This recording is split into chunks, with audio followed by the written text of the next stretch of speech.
ahora vamos a tener un entrevistado de lujo. Totalmente. Que lo están conectando en cualquier momento. Ya lo mencionamos, no vamos a decir nada. No. Queremos que aparezca de sorpresa. Pero contame un poco, ¿qué te pareció la dinámica de recién? La dinámica es sumamente interesante, primero por esto que venimos hablando de que no todos los códigos de lo que aparecen en la serie son extrapolables localmente, ¿no? Conocer la cultura de cada familia, conocer la dinámica familiar, la cultura de los colegios a los que van los chicos no son todos los mismos, lo que observa un adolescente no es lo mismo que observan en la casa, ¿no? Porque los mundos sociales son distintos. Esa diversidad siempre está buenísimo ponerla sobre la mesa. Sí, estuvo bueno esto que traía ella de por ahí una serie de otro país, obviamente, Exacto, sí. y tan lejos, ¿no? Como que hay cierta idiosincrasia que cambia, pero siempre está bueno, como decías vos, de sumar y ampliar el campo perceptual. Totalmente. Me pareció muy interesante. Acá estamos viendo justamente una de las escenas que mencionamos, que es una de las que más le gustó a Mika. A Mika, sí, ese capítulo. A mí también me gustó mucho, me parece que tiene una fuerza, una intimidad, una profundidad. Podemos entrar justamente en la personalidad del protagonista. Sí. ¿Qué te pasó a vos cuando viste esto? Desde la mirada de él y desde la mirada también de la profesional. ¿Cómo Sí. acompaña? Bueno, lo que hablábamos antes de que se sumaran las chicas justamente, ¿no? Primero que es una evaluación psicológica en un ámbito penal, ¿no? Entonces no es lo mismo, no es la misma dinámica de lo que sucede en una consulta psicoterapéutica, Sí. ¿bien? Hay otras reglas, hay otros objetivos, ¿sí? Están siendo observados por una cámara también, ¿no? Digo que eso no es menor.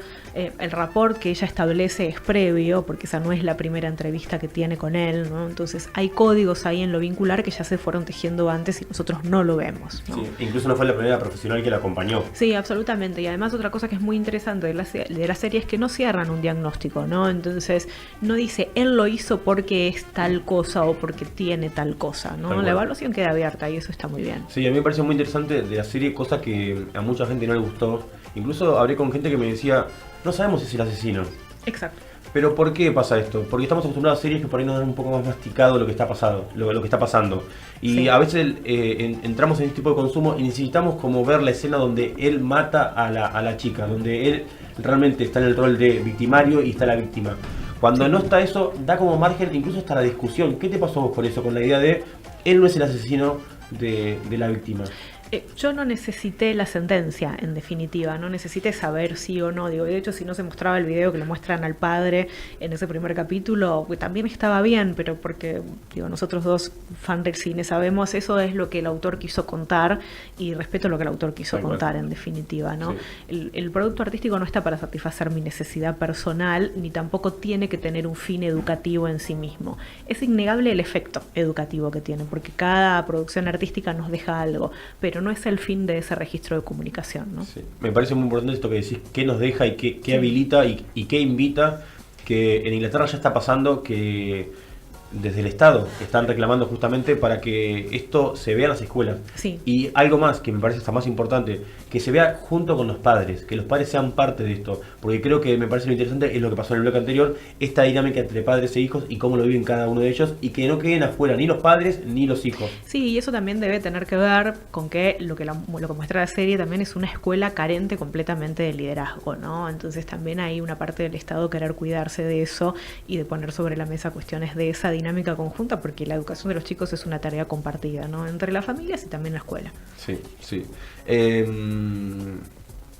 ¿Qué te pasó a vos? Pero desde lo más profundo, vos la viste y ¿qué te resonó? Pero incluso más desde lo personal. ¿Qué fibra tocó que decís, entró por este lado? En principio es esta cosa de siempre, yo trabajo mucho con el dar por sentado, ¿no? Entonces, y trabajo mucho con el desarrollo de habilidades socioemocionales en los chicos y soy muy hincha con que cada vez haya más espacios comunitarios de intercambio entre padres que intercambien estrategias, que conozcan a sus hijos, que los chicos también tengan más espacios de socialización y no estén solamente encerrados y aislados socializando a través de la pantalla.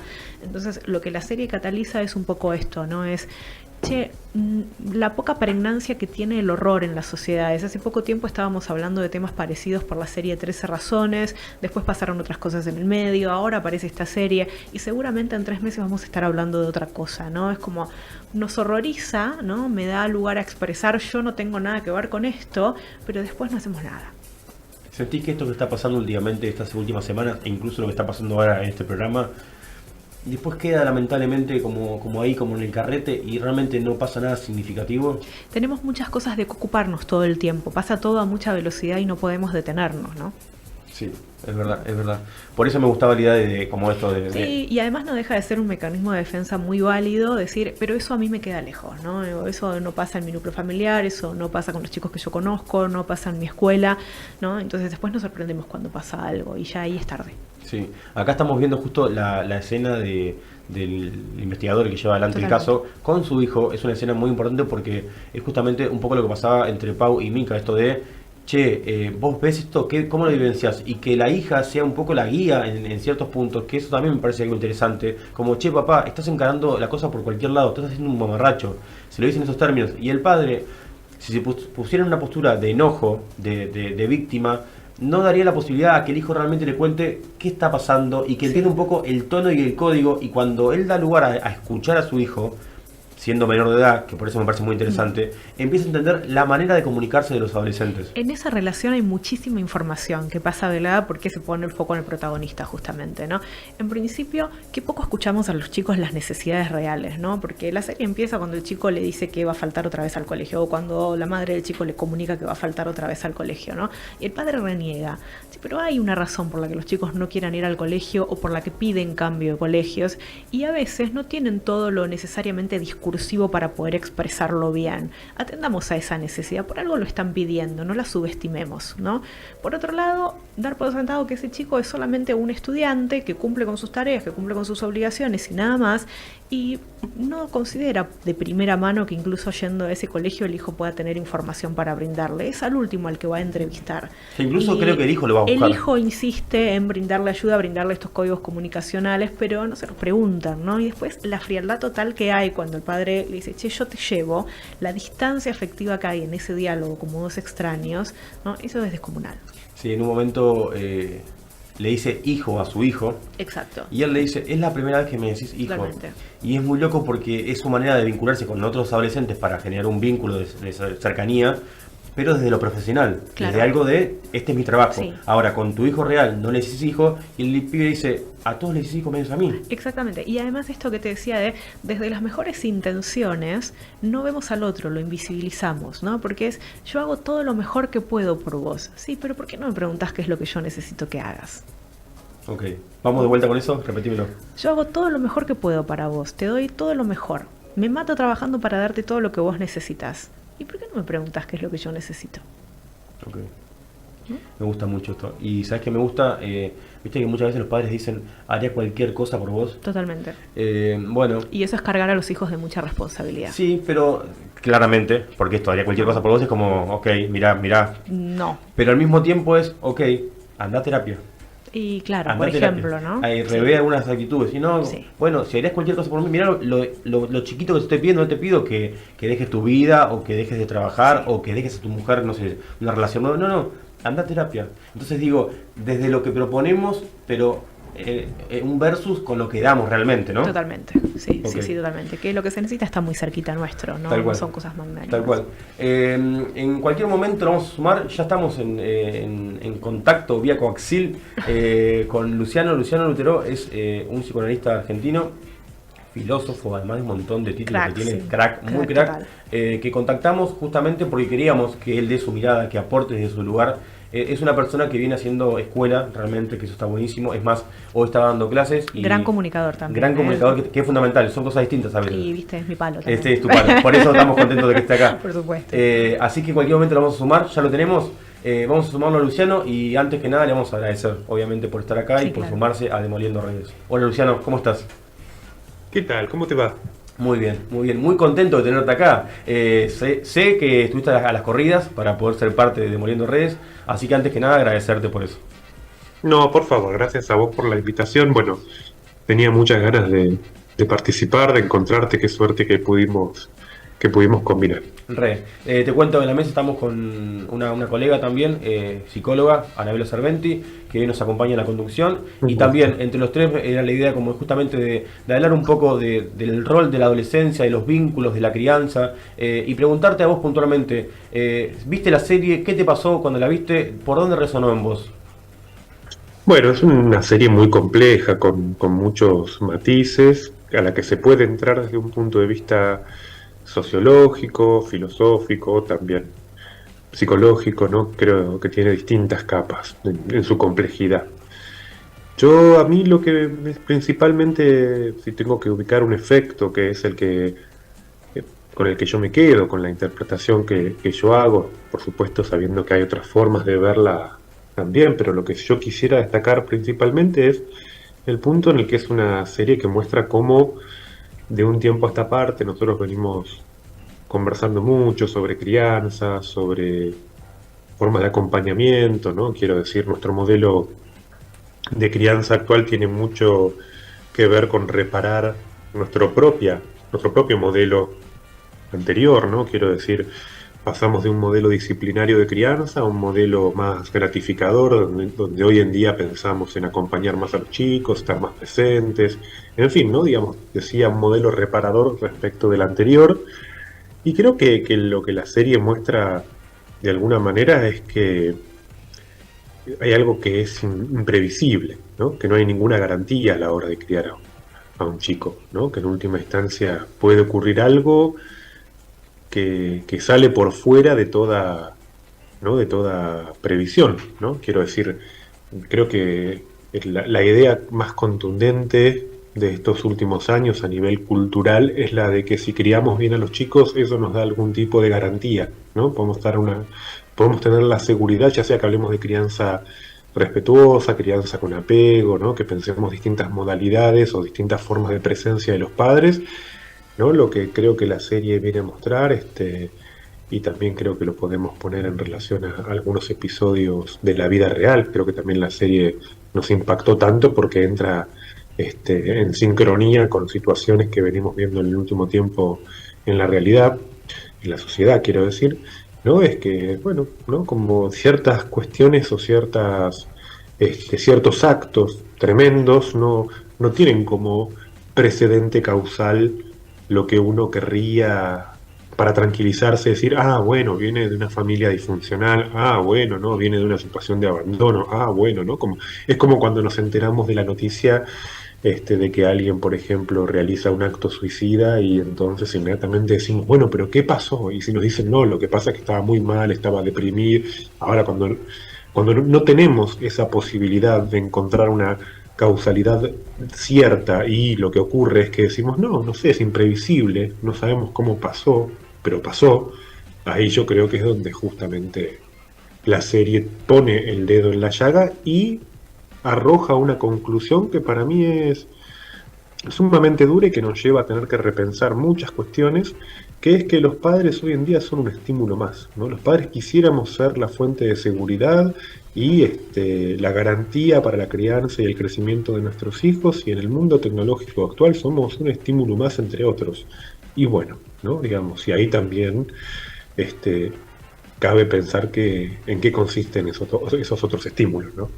Sí, Luciana, ¿cómo estás? Más temprano hablábamos de esta necesidad a veces de distorsionar un poco la realidad para hacer el mundo más aceptable, ¿no? Entonces, ante estas situaciones, necesariamente tiene que haber una buena razón para que esto haya ocurrido, ¿no? Eso por un lado.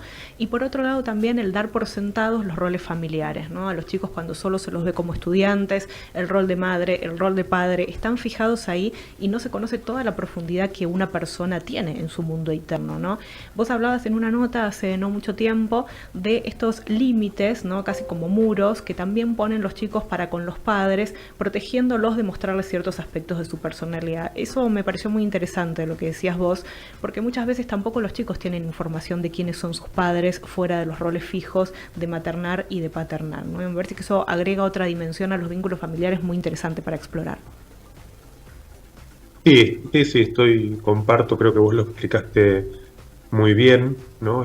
Me parece que también en esta especie de afán de seguridad y de garantía en la familia nos fuimos restringiendo y cerrando en los roles familiares, y eso sin duda también empobreció mucho la relación entre la familia y la comunidad, o a veces también, ¿no? Creo que venimos pensando en los últimos años sobre todo variaciones de la familia, distintas configuraciones familiares, ¿no? Que ya no sean la familia tradicional, pero también lo que viene pasando es que nos vamos encontrando con que la familia, ¿no? Puede haber personas que convivan en un mismo espacio, sean el padre, la madre, el hijo, los hijos, pero eso no necesariamente configure una familia, ¿sí?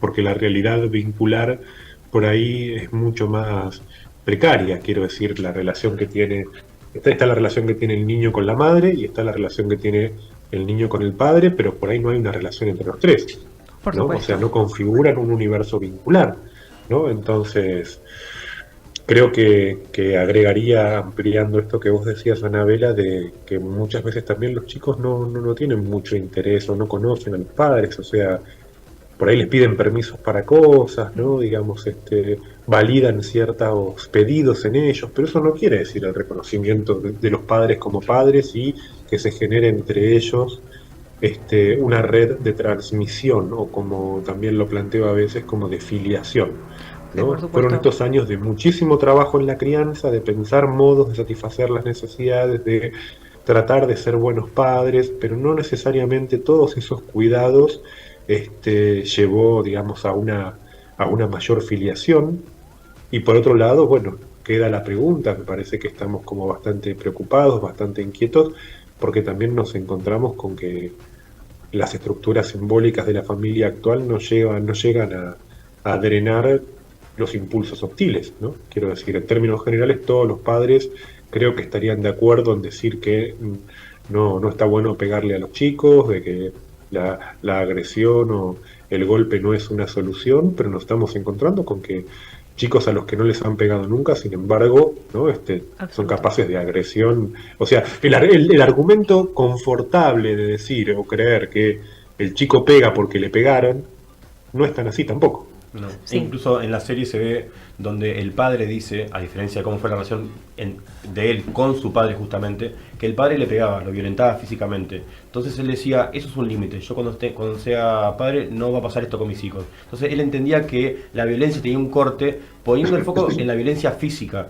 Pero ¿qué te pasa hoy en día que justamente es lo que estabas hablando? Esto de habilitar la violencia psicológica, la violencia emocional, la violencia económica. ¿Qué te pasa con ese tipo de discusiones que son por ahí un poquito más complejas y que no son tan fáciles de observar y de hacer hincapié?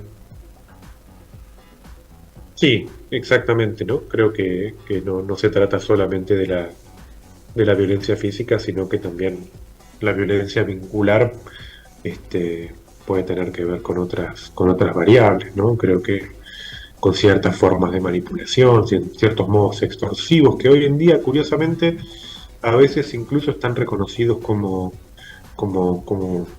potenciales, ¿no? Sobre todo pienso en lo que ocurre muchas veces con los padres que se manejan con sus hijos por la vía de la negociación, ¿no? Como que a claro. veces se habla en términos de negociación, pero lo que a veces se llama negociar con los hijos tiene que ver con facilitar situaciones de extorsión. Si te portás bien, entonces te voy a dar como, si haces esto, entonces te veo como la idea de premios y castigos a veces incluso en la comunicación entre padres e hijos tiene como un costado este, extorsivo. Yo recuerdo en este punto algo que decía la psicoanalista Silvia Bleichmar hace muchos Mm, años cuando ella decía, ¿no? Que muchas veces un padre por ahí le dice a su hijo que tiene que dejar de hacer algo porque si lo sigue haciendo va a venir la policía o porque claro, si lo sigue haciendo.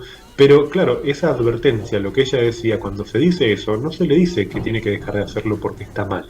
claro. Sí, exacto. Se le Que enseña, eso exacto, tiene sí, que ver con transparentar las escalas de valores de la cultura familiar, ¿no? Que a veces se da por exacto. sentado y no es por todos conocidos, ¿no?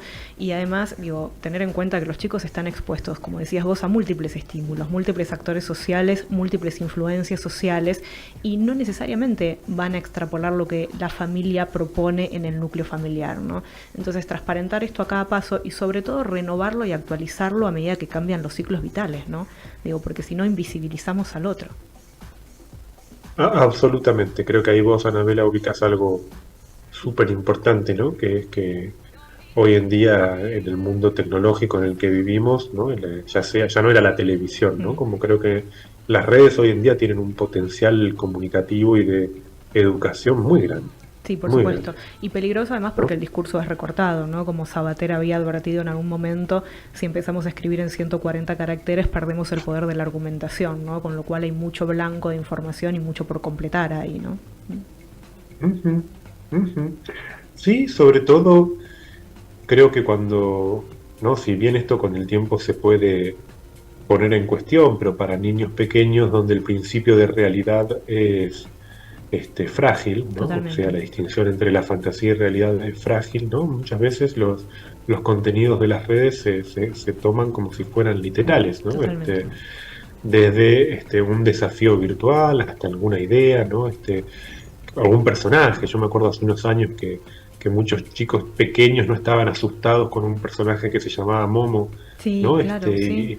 Y que yo me acuerdo de pacientitos chiquitos que decían, no, pero existe porque está en la red, ¿no? Como Sí, que me decían, ¿cómo no, no puede ser un personaje? Porque está en la red, sí, ¿no? Como que totalmente. Bueno, vos ahora traías esto de Momo, ¿no? Que es verdad. Y justo hablábamos con Nahuel antes de tu salida, la poca pregnancia del horror que tenemos socialmente, ¿no? Hace poco hablábamos de la serie 13 razones, antes teníamos otros retos de TikTok, ahora hace poco aparecieron otros, pero es como que lo olvidamos rápidamente y pasamos a lo siguiente sin detenernos exhaustivamente en eso, ¿no? Eso también es algo que invisibilizamos porque la velocidad nos propone otra cosa. Tenemos una atención muy saltatoria en estos temas, ¿no? sí, sí, y es difícil pensar en cómo detenernos porque en ese sentido la realidad nos sobrepasa, ¿no? Siempre aparece algo a posteriori, ¿no? Creo que lo más impactante de la serie Adolescencia también va de, como decíamos antes, de que nos encontramos viendo una serie que convive con lo que un diario, un periódico digital muestra, ¿no? Respecto de lo que pudo haber pasado en una escuela, ¿no? O lo que nos muestra situaciones que son, ¿no? Como la frontera con la ficción es muy débil, ¿no? Y en ese sentido, ¿no?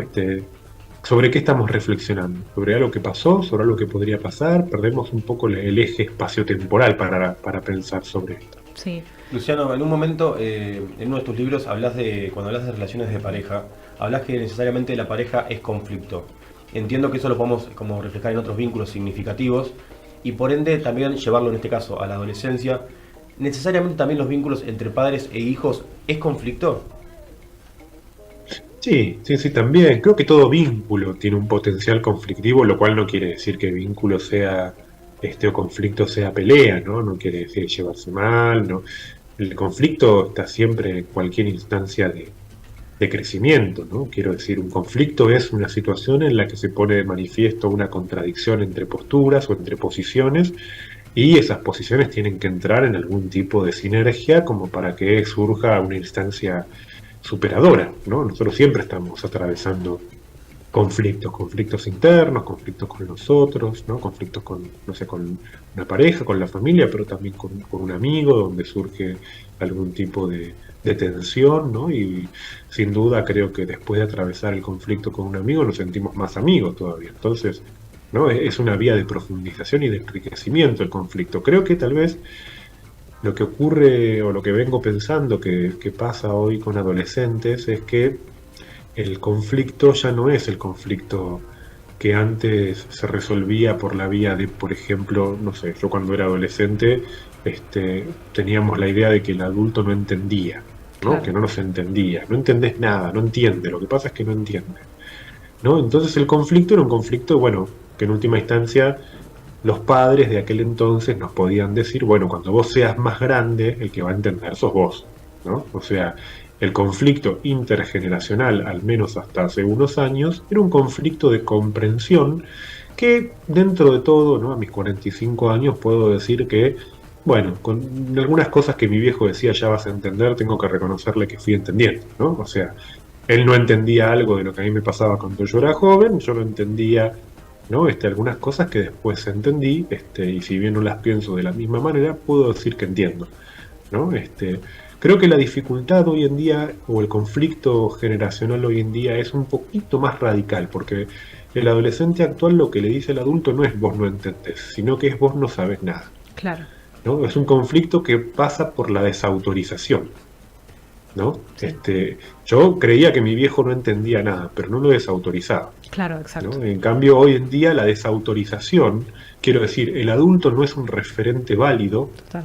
es una radicalización del conflicto intergeneracional, lo que quizás, esto habrá que verlo de acá a un tiempo, pone en cuestión la posibilidad de que haya una reconciliación generacional. Yo creo que más bien lo que venimos viendo de un tiempo a esta parte es que hay una especie de horizontal generacional, ¿no? Total. Digamos, ni los adultos se vuelven tan adultos y cuando los jóvenes llegan a cierta especie de adolescencia extendida pasan a participar de un mundo, ¿no? Que es el de la juventud extendida, pero que va entre los 25 y los 60 años más o menos, ¿no? Quiero decir, Sí. la frontera generacional, la distinción entre generaciones, ¿no? Yo pienso en ese punto, el filósofo español Javier Marías tenía toda una teoría, ¿no? de la importancia que es para una cultura que haya una sucesión de generaciones, ¿no? Totalmente. Y yo creo que se está perdiendo un poco esa dimensión de que, ¿no? A una generación le sigue otra generación, ¿no? Y bueno, Sí. vamos como desarrollándonos y transmitiendo y dejando herencias y dejando deudas y dejando cosas que tiene que retomar la generación siguiente para ver qué hace. Sí, y vos sos profe también, Luciano, ¿no? Yo soy profe universitaria también. Y hay algo ahí en la carencia de referentes, ¿no? Digo, ¿quiénes son los referentes de los chicos actualmente? Es una gran pregunta. Y cómo generan semilleros de ideas, ¿no? Yo los pincho un poco a propósito a los chicos y les digo, bueno, a ver, Freud tomaba el té con Jung, ¿no? Ash fue el director de tesis de Milgram, esto dentro de el mundo psicológico es gente muy conocida, quiero que lo sepas, ¿no? Entonces, ¿quiénes son sus referentes y con quién comparten ustedes y tensionan conceptos e ideas para crecer en su profesión? Ustedes forman parte de una generación que no necesita ser buena para nada, porque todo lo pueden delegar a bots, a inteligencias artificiales, con lo cual tienen que pensar muy bien qué van a hacer con ese monto de energía disponible y esas capacidades disponibles, ¿no? Pero también ese vacío de referentes es algo a lo que hay que prestar la atención con los chicos, ¿no? Absolutamente. Creo que en ese sentido, ¿no? Una de las dificultades actuales tiene que ver con que, ¿no?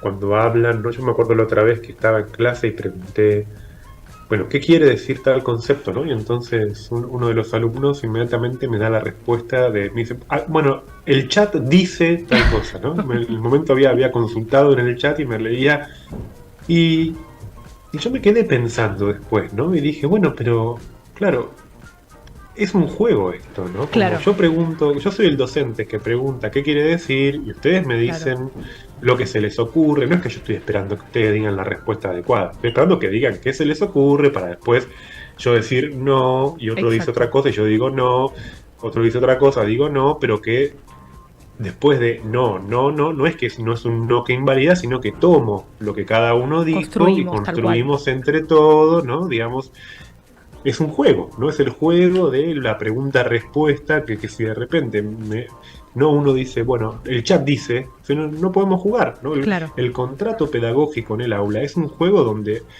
tampoco es que yo soy el que sabe, ¿no? Digamos, es como una especie de adivinanza, ¿no? ¿Y quién sabe qué quiere decir tal cosa, ¿no? Es como jugamos a la adivinanza y bueno, en eso se sostiene la atención y que uno hace de docente, el otro hace de alumno, ¿no? De ahí que también de la misma forma, ¿no? Si tuviéramos un alumno, lo que se consideraba en otro momento el traga, ¿no? El alumno que sabe la respuesta de todo, también es un alumno que rompe el contrato pedagógico, ¿no? El alumno que te da la respuesta perfecta de todo inmediatamente no deja que avance la clase. Tal cual, ¿no? Ahora, en ese punto, no saber es una ficción donde, insisto, yo hago de cuenta que sé, ¿no? Quienes escuchan hacen de cuenta que no saben. Y si el que sabe todo tiene que, ¿no? Una vez al que sabe todo le hace así con la mano diciendo, bueno, deja que hablen los otros.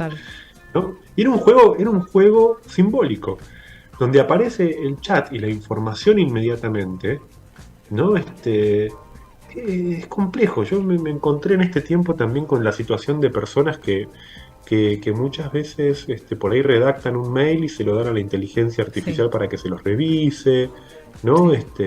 O que tienen que escribir una carta y le piden a la inteligencia artificial que la redacte. Sí, ¿cuántas habilidades socioemocionales quedan truncas y sin espacio para el desarrollo, ¿no? A través de delegar esas tareas. Y sí, porque vos está bien, ¿no? Digamos, le pasaste a la inteligencia artificial una consigna y lo hizo, fue efectiva, ¿no? En respecto de la intención, pero eso no te enriqueció. No, tal cual. Porque no habló de vos lograste el efecto. Creo que lo que trae la tecnología en este punto es que nos volvemos más efectivos, pero menos enriquecidos, con menos crecimiento personal. Sí, total. ¿no? Hay una dependencia de la herramienta que es verdad que nos habilita menos justamente a esto que pasaba siempre, de juntarnos, de repensar, de reescribir, escribir, borrar, arrancar de vuelta. Es una herramienta, el tema es que no reemplace otras habilidades, justamente. Luciano, antes de despedirnos me gustaría que, nada, de tu lugar de profesional, de docente, digo, alguna herramienta que podamos tirarle a los padres para decir, de esta manera podemos estar más cerca de nuestros hijos. Algún juego, algún roleplay, algo que invite y que justamente que habilite un espacio de vinculación, pero más significativo y no de compartir, pero al mismo tiempo estar mirando la tele como pasaba cuando éramos chicos, de que se miraba la tele y nos callamos todos de la boca. Digo, compartir de una manera, de un lugar más significativo, de realmente saber y que el mundo del otro también entre en el nuestro y al revés, recíprocamente.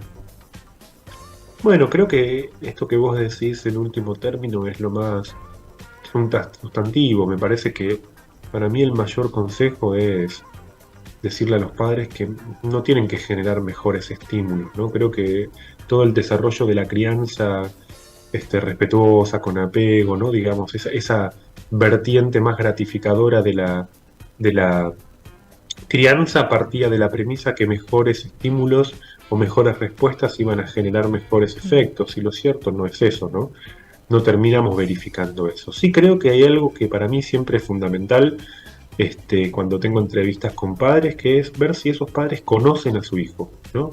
No si tienen un relato acerca de su hijo.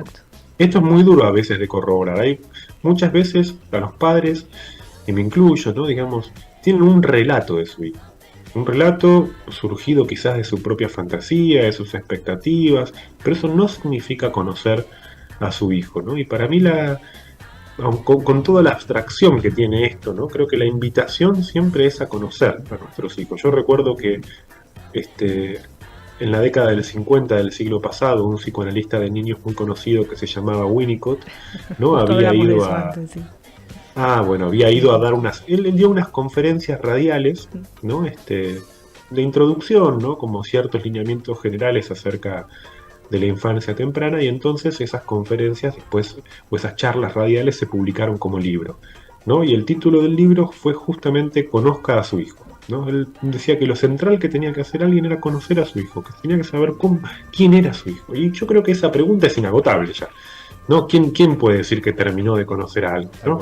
Pero sostener la pregunta por conocer a nuestros hijos y por conocerlos en su desarrollo, más que estar tratando de que o sean felices o ponerles metas del estilo de que tengan logros, de que les vaya bien, que no sean...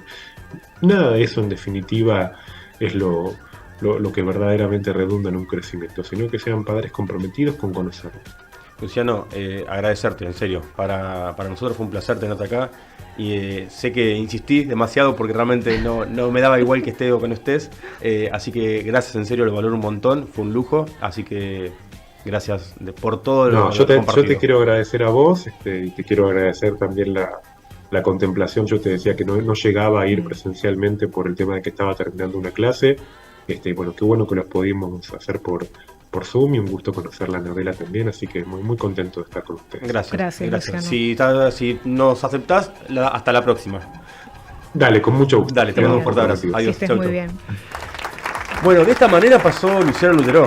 Qué lujo nos dimos, ¿no? Y es como, bueno, ok, le vamos a hacer el favor a Mati de reemplazarlo, pero nos vamos a llevar una. Y nos vamos a hacer un mimito también.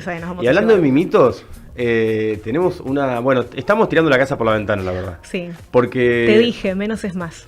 Sí, pero yo no sé ir a menos, entonces dije, vamos por todo. Entonces, se acaba de ir Luciano y ahora tenemos a Laura, pero antes de presentarla queremos contar un poquito por qué es el motivo de su presencia acá.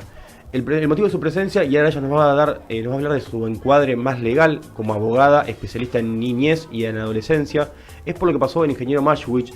¿Qué podemos decir, Ana, de eso? Bueno, aparentemente, ¿no? Surgen unas capturas de pantalla de unos chats y unos audios en los que los chicos aparentemente estaban planeando un ataque a la escuela con armas, ¿no? Siempre decimos aparentemente, tratamos de menores y de algo que todavía está en la justicia, con lo cual no conviene cerrar el caso ni adelantarnos, ¿no? Para no informar mal a la gente, ¿no? Tal cual. De esta manera invitamos y sumamos a Laura a la mesa. Hola, Laura, ¿cómo estás? ¿Qué tal? Buenas tardes, gracias por la invitación. Y me gustó lo que vos planteabas, este tema de ir con cuidado, lo que se llama prudencia. Exacto. Que tiene que ver con una pauta que cuando se trabaja con niños es importante, niños, niñas y adolescentes, que tiene que ver con el tacto, con el rigor y con la sensibilidad. Y que esto también impacta en todos los que somos operadores de este sistema, en el que ustedes también son parte, que es el sistema de protección integral. Totalmente. Este es un sistema que está establecido por una ley que es nacional, es una ley que es del año 2005, es la Ley de Protección Integral de los Derechos de Niños, Niñas y Adolescentes. Desde ese lugar es del que yo voy a hablar, desde ese encuadre, no importa si sea civil o penal, es una ley que impacta en cómo nosotros abordamos una conflictiva tan compleja como la de estos adolescentes, estos chicos involucrados tienen entre 13 y 15 años, por lo tanto todos sabemos que no van a responder penalmente por los hechos que habrían cometido, no importa cuál es el tipo penal, o sea, si estamos hablando de incitación a la violencia o estamos hablando de intimidación pública o son actos preparatorios que quedan impunes, no importa eso, todos sabemos que al no responder penalmente son lo que se denomina inimputables. Exacto. Pero que sean inimputables, es decir, que no tenga una respuesta penal, o sea, la única respuesta penal que hay es punitiva, ¿sí? Es de agresión sobre algún bien jurídico como la libertad de uno, eso no significa que a estos pibes no les vaya a pasar absolutamente nada. Me parece importante el mensaje de que inimputabilidad no es sinónimo de irresponsabilidad comunitaria.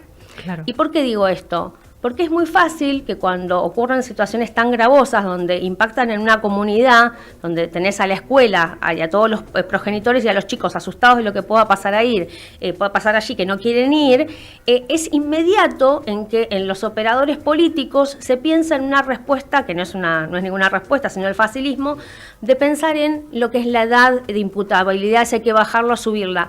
El verdadero planteo y abordaje es más profundo. Totalmente. Y por es eso multidisciplinar, además, es multidisciplinario, ¿no? Y además, digo, porque van a decir por ahí los que nos están escuchando, otra que está a favor de los pibes chorros, porque este es otro estereotipo. No, no es así. Estamos a favor de un orden jurídico que nos aloje, que es una palabra es muy psicológica, pero alojar también tiene que ver con desde lo jurídico. O sea, las leyes lo que tratan de hacer es de albergar la mayor cantidad de biografías posibles y darles una respuesta.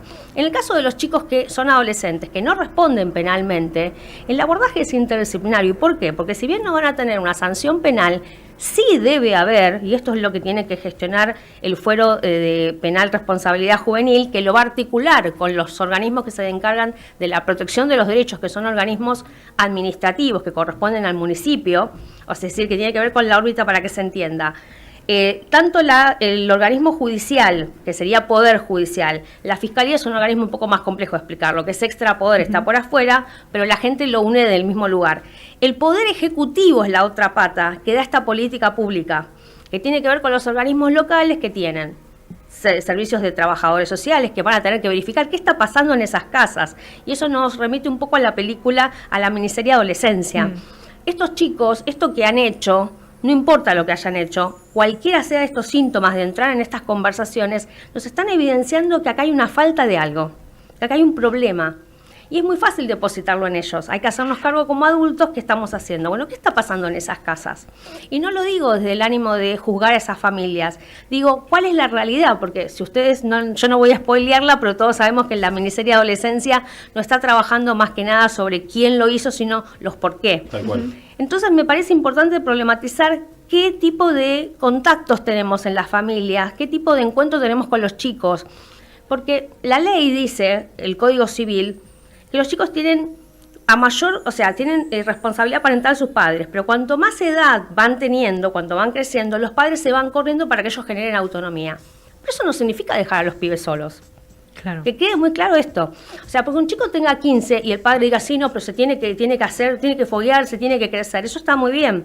Pero es como si uno tuviera que estar escondido, mirando, a ver si en esa soledad logra desarrollar esa capacidad, ese desarrollo y esa madurez que la Convención de los Derechos del Niño dice que eso se denomina capacidad progresiva. Claro, sí, por supuesto. Y además hay una cultura familiar que se inserta en una cultura más macro, ¿no? Donde hay que respetar otros códigos, ¿no? Bueno, ¿cuál es el tema? Vos sabés que la escuela, las instancias de socialización, la socialización secundaria tiene que ver con accedemos a una institución. Somos chiquitos, primero en casa. Total. Bueno, ahí hay otras reglas. ¿Qué pasa?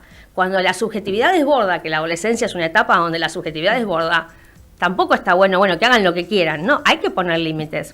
¿Cuál es el tema? Que la gente se asusta porque estos chicos hicieron algo que ya roza con lo que tiene que ver con cuestiones penales y dicen, bueno, pero entonces acá no va a pasar nada. A ver, insisto, pensar en una respuesta punitiva. O sea, ¿qué quieren hacer? ¿Que vayan presos? ¿Inventar una cárcel para jóvenes? Y no me traigan experiencias foráneas porque me parece una falta de adecuación a nuestro sistema. ¿Por qué?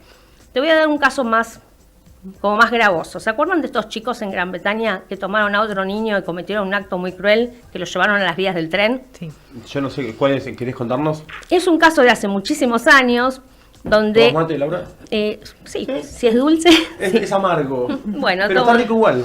Y si no te robo esto. Robame, yo no lo tomé. Porque si no, viste, Laura habla, entonces nada, quiero que te sientas cómoda, Laura. El tema es esto es un caso de hace muchísimos años que salió en los medios, eran 2 chicos que en un shopping, la cámara los videofilma, que toman a otro niño, un niño mucho más pequeño, y hacen con él un acto muy cruel, se lo llevan hasta un lugar muy apartado y sobre las vías del tren lo dejan allí para que el niño fallezca cuando pasara algún tren, lo cual así ocurrió, creo. Bueno, estos chicos fueron severamente juzgados y condenados. ¿Por qué? Gran Bretaña, el Reino Unido, tiene un sistema muy diferente de responsabilidad penal. ¿Pero por qué? Porque el sistema, el Estado, tiene un sistema muy fuerte de contraprestaciones de la seguridad social. O sea, las familias ahí no están solas, hay mucha prestación del Estado. Cuando vos no tenés prestaciones del Estado, que es el caso de Argentina, lo que yo denomino las políticas públicas, y las políticas públicas no tienen que ver con la ideología política partidaria ninguno, ¿eh? O sea, la niñez está atravesada, es una cuestión de Estado. De derecha, izquierda, claro. da igual. O sea, no importa. Algo no hay, claro. Tal cual. O sea, si vos no invertís en políticas públicas, si el Estado no está presente, vos no le podés exigir después. O sea, ¿qué querés exigir? ¿Querés a estos pibes condenarlos? Realmente es un error para nuestra cultura. Porque nuestro Estado, pensemos esto en políticas públicas, ¿qué quiero decir concretamente?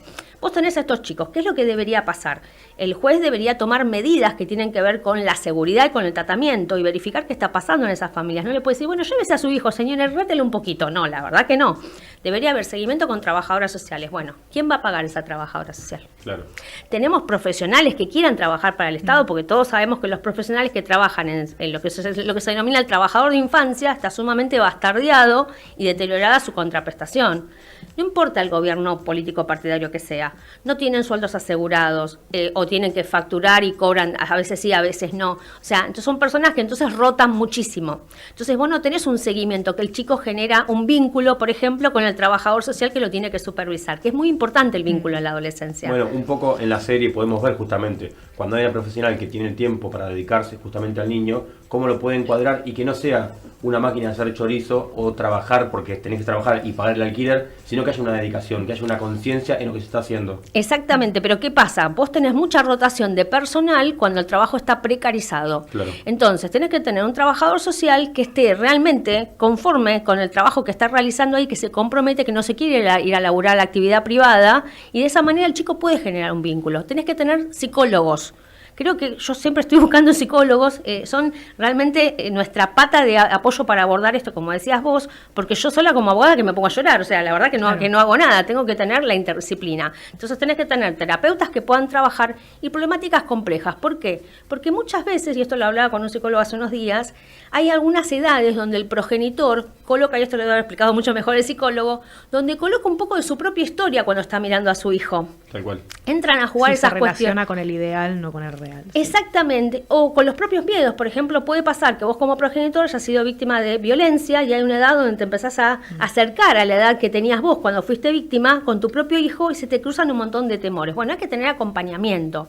Entonces, política pública, el psicólogo, política pública, el trabajador social, un sistema que contenga. Tenés que tener instituciones cerradas para chicos que realmente tienen una problemática muy compleja y que no pueden volver con los progenitores. O chicos, por ejemplo, que esto está muy controvertido, aquellos que tienen conflictos con no solamente con la ley penal, sino tienen consumos problemáticos de sustancias y entran en conflicto con el delito. Tenés ahí un montón de, o sea, tenés una vulnerabilidad interseccional.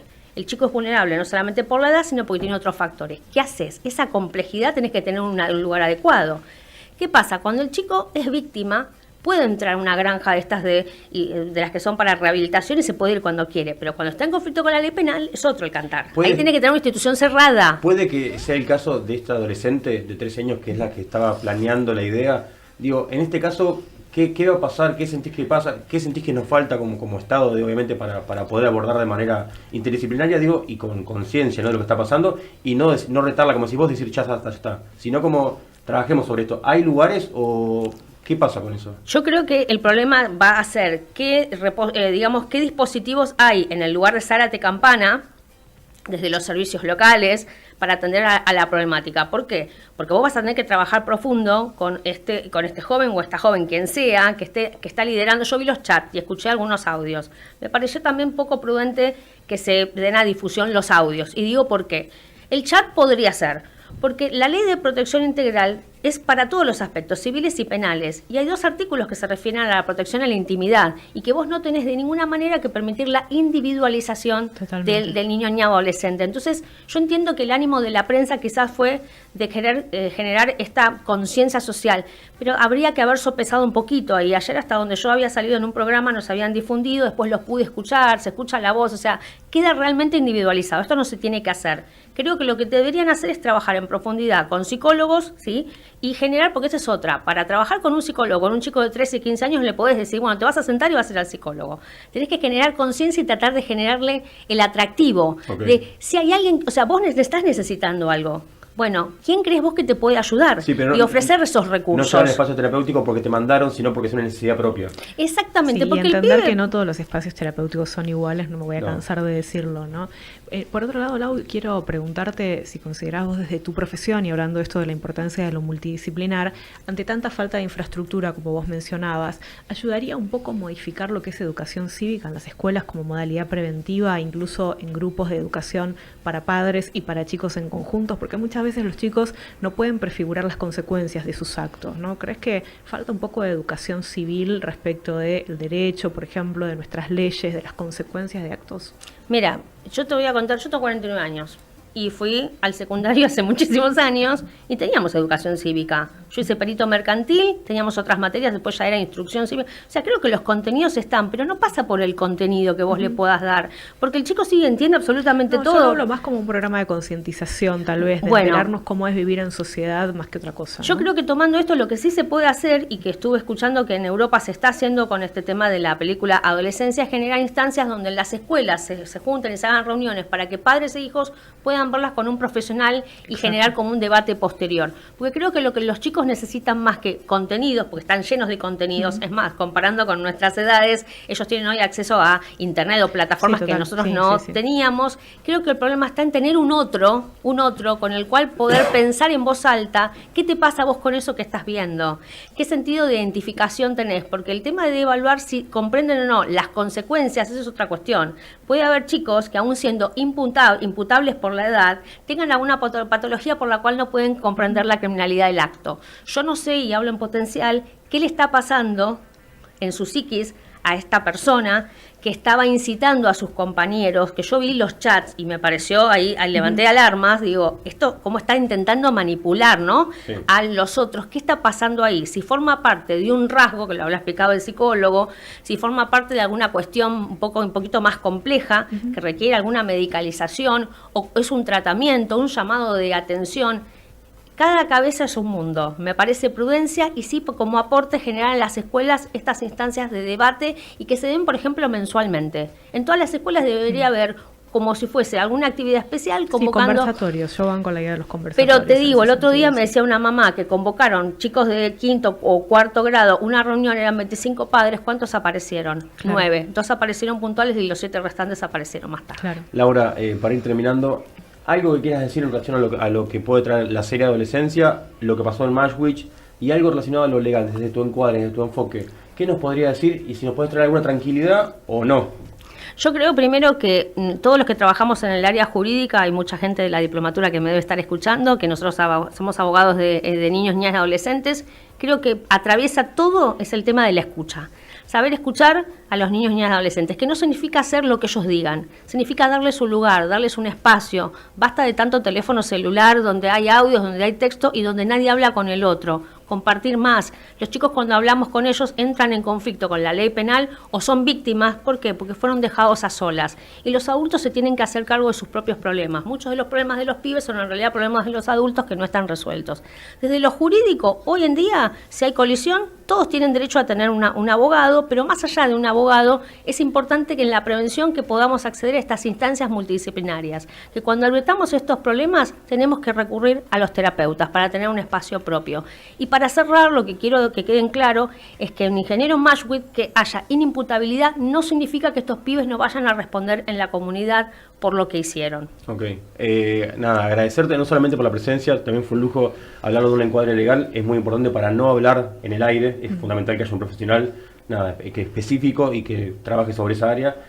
Pero al mismo tiempo me gusta mucho esto de no tener una mirada muy punitoria y solamente de una mirada dura de castigo como está pasando actualmente, sino entender que tiene que ser interdisciplinario, y eso implica también que el Estado también esté en la prevención y no solamente cuando pase el hecho y de una mirada de castigo, sino de una mirada dura, sino de, che, si vamos a ser acá tan duros, tan inflexibles, bueno, también sigámoslo acá, para no llegar justamente Yo a esto. no veo hoy realmente la exigibilidad en políticas públicas, que es por ahí. Dejen de discutir, perdóname, cosas superficiales como bajar o subir, no sé, la luz o bajar o subir un televisor. La imputabilidad no es eso, tiene que ver con invertir en políticas públicas. Porque cuando tenemos un pibe a los 18 años que ya roba, la mayoría de los delitos que implican a los jóvenes tienen que ver con delitos contra la propiedad, ¿sí?